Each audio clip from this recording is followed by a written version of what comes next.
Tomo, floor is yours. Well. Here we go. I know you all been waiting, and because of the new schedule, it's Tuesdays can either be a good or bad thing. Because normally when you do the 4 days a week, we roll right into it. It's like, all right, Monday we can get it out the way, and then by Tuesday the week is over. But for my man right there in the comments, Tuesdays does not start a new week because if you go on ESPN right now, it still shows the old schedules. But we got to talk about where favors returned, and you could take the pun either way if you want to. But a few weeks ago, expectations was all I heard. Wait a minute, let me finish. A few weeks ago, PFF numbers was all I heard out of Commander's mouths. And then come Sunday, a Tony Romo botched kick.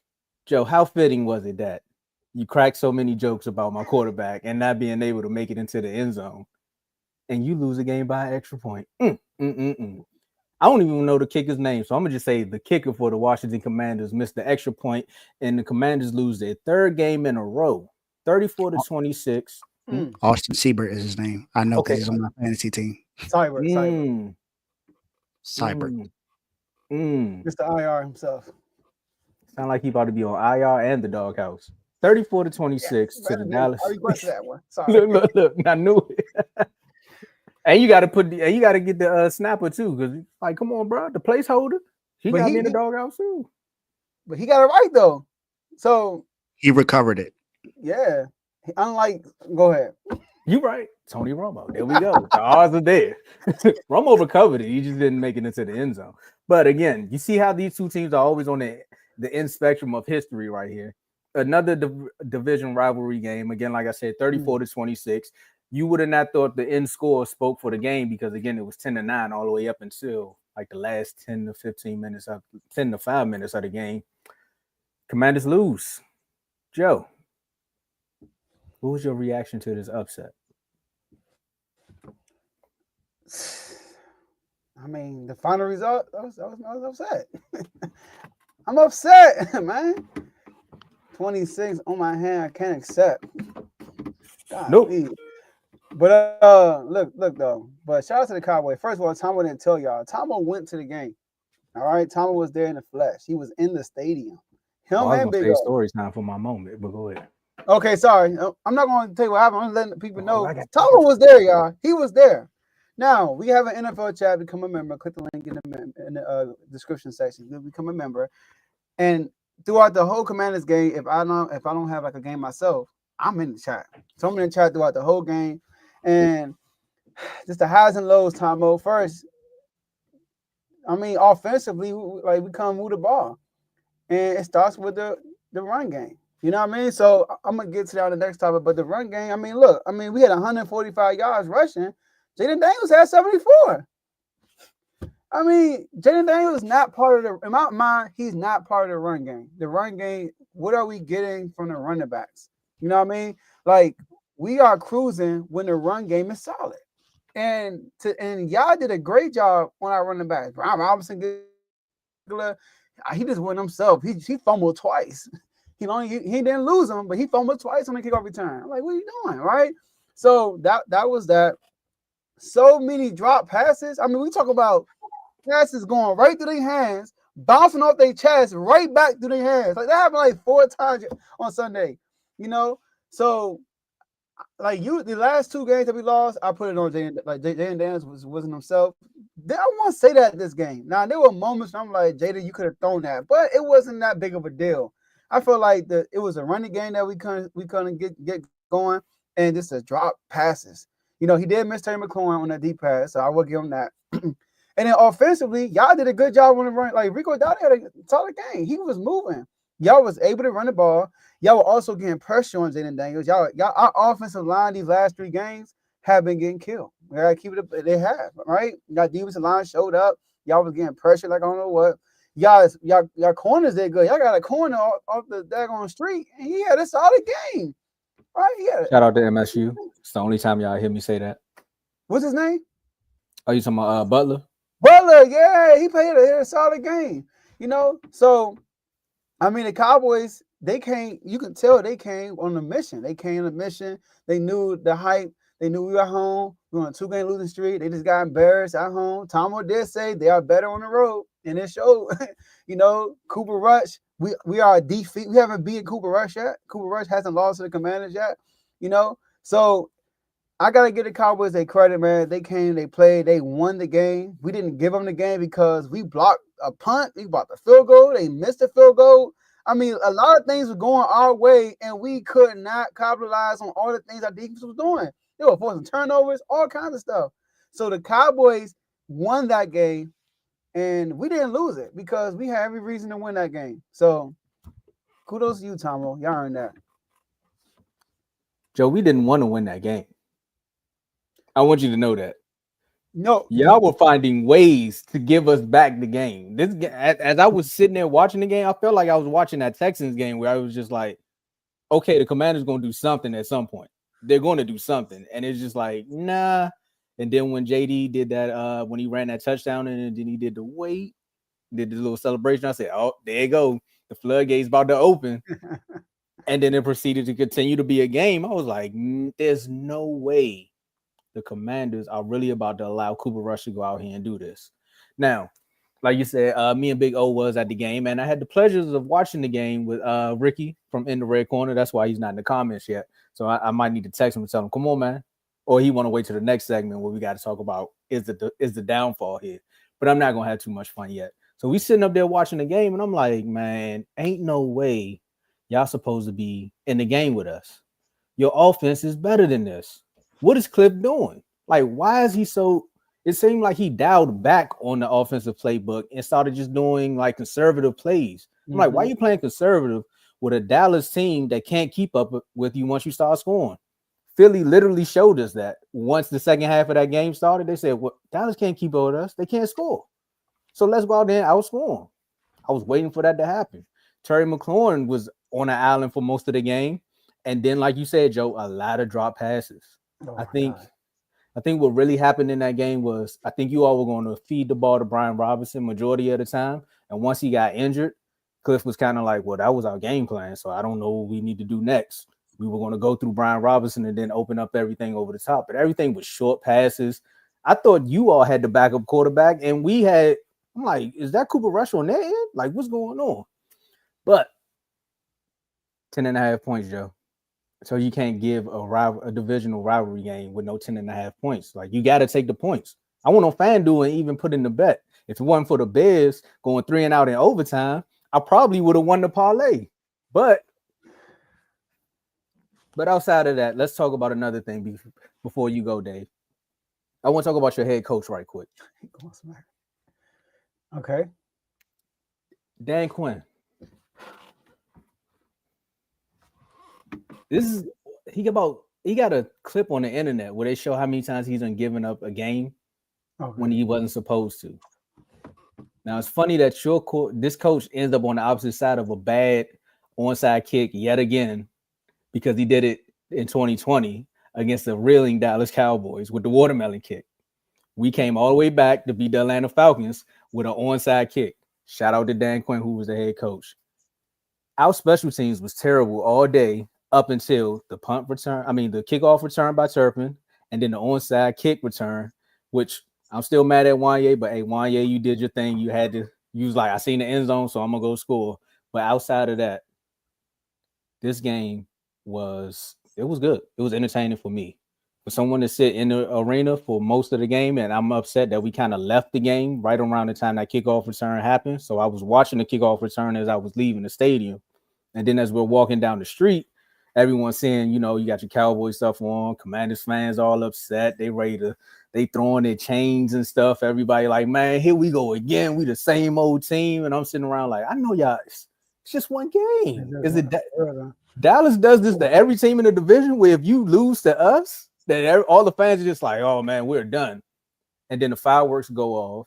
My phone started blowing up. The Corey's was supposed to send me some money from a bet. But Joe was like, no, don't send that money just yet, the Corey's. Don't send it just yet. And I look up and I say, 26. I said, I know they're not about to do this. And then I cut on YouTube TV and watch somebody muff the snap. I said, oh, this is perfect. This is the greatest Sunday ever. That's crazy. Dave, Tell me why the Commanders suck, man. I'm not gonna go that far and say that they suck. Nah, that's just for Mark. But I do want to say this though.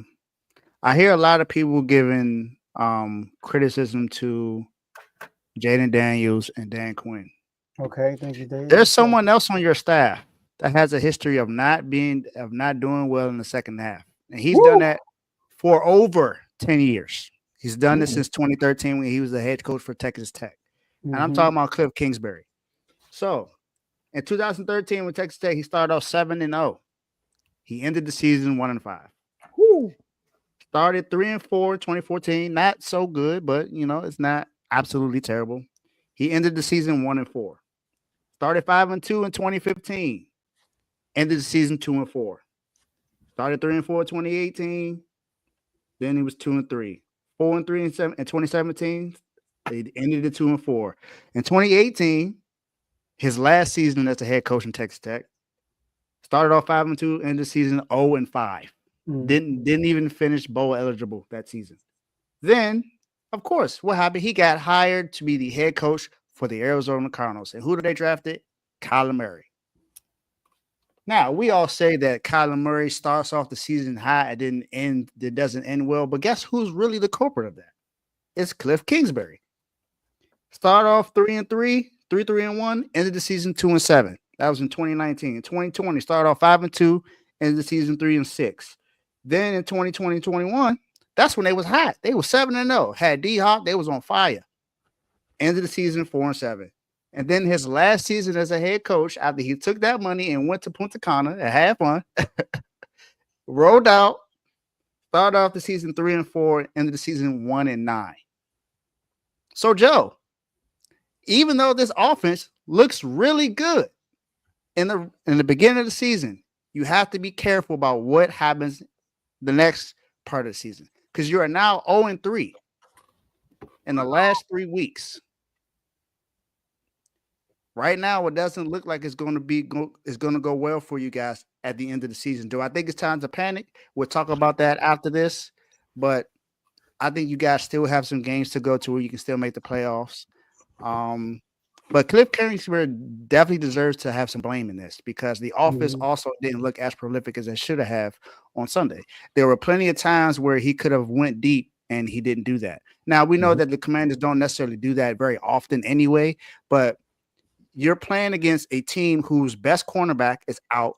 Trayvon Diggs was out for that game. I understand Deron Bland came back, but we've seen Deron Bland play one-on-one per times, and he's gotten burnt multiple times before.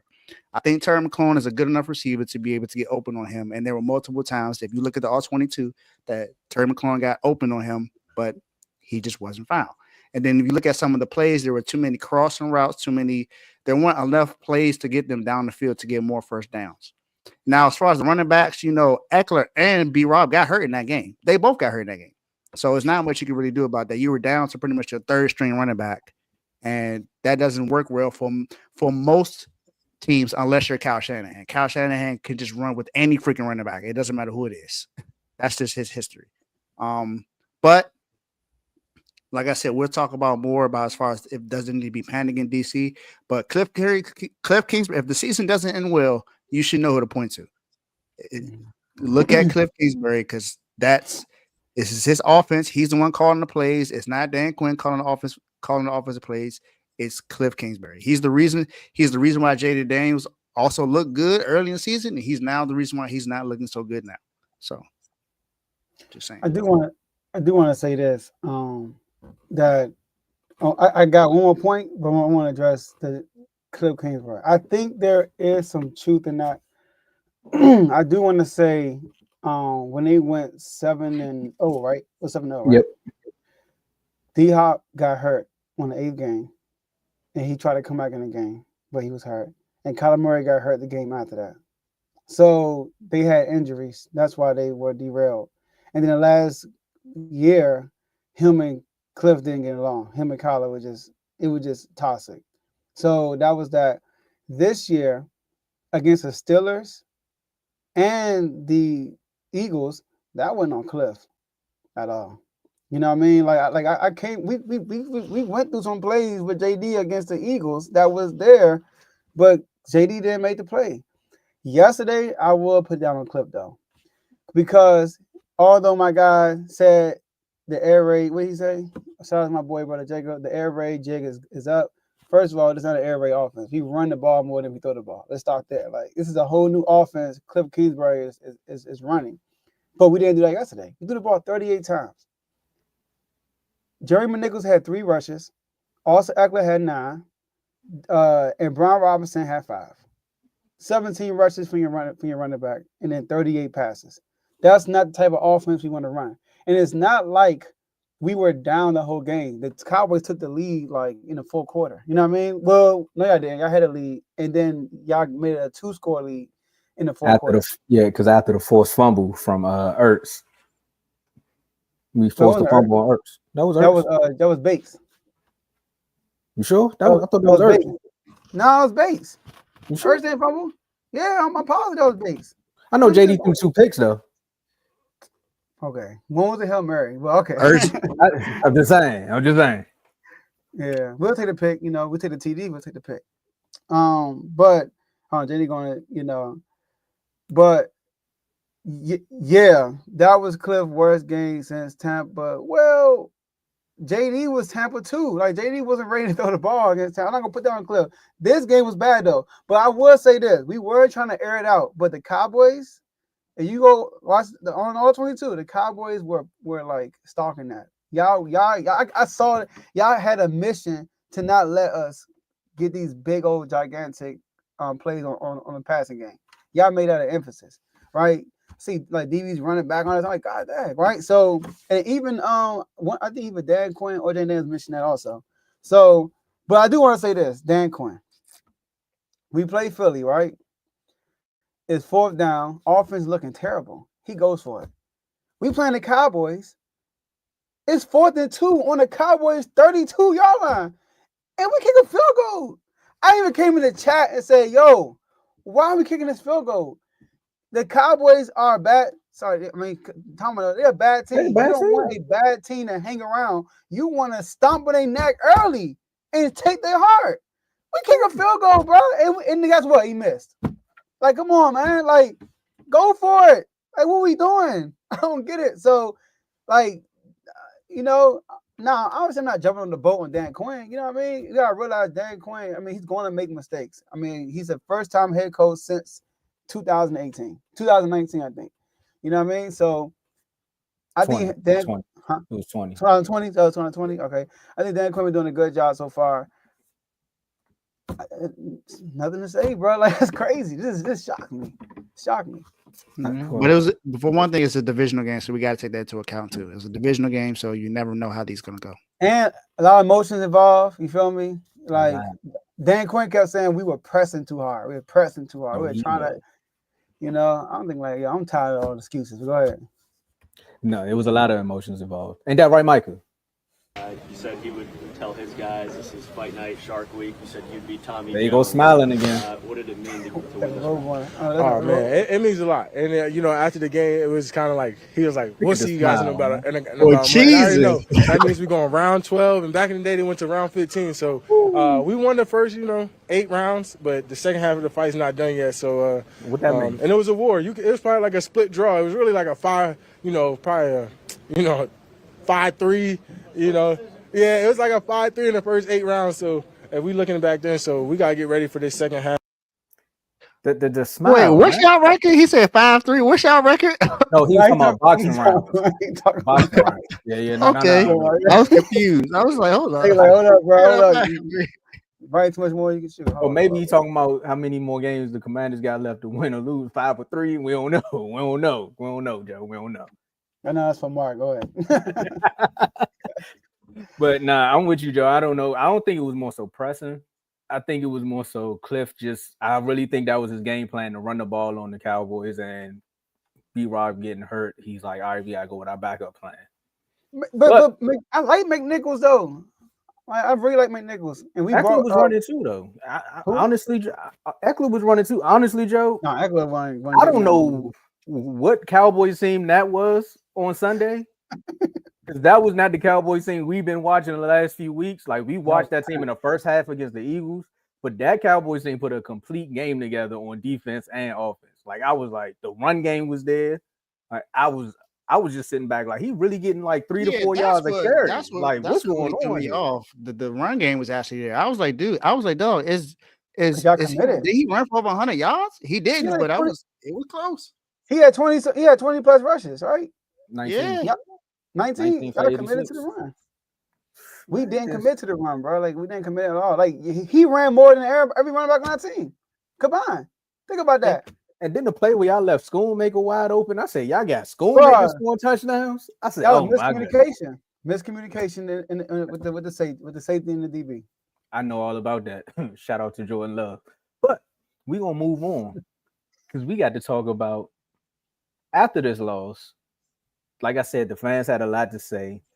Season's still not over. I don't know why they're ready, but I know Blazing somewhere ready to say the decline is happening. But 3 losses in 15 days. Is it the Wizards or am I talking about the Commanders? Some people would say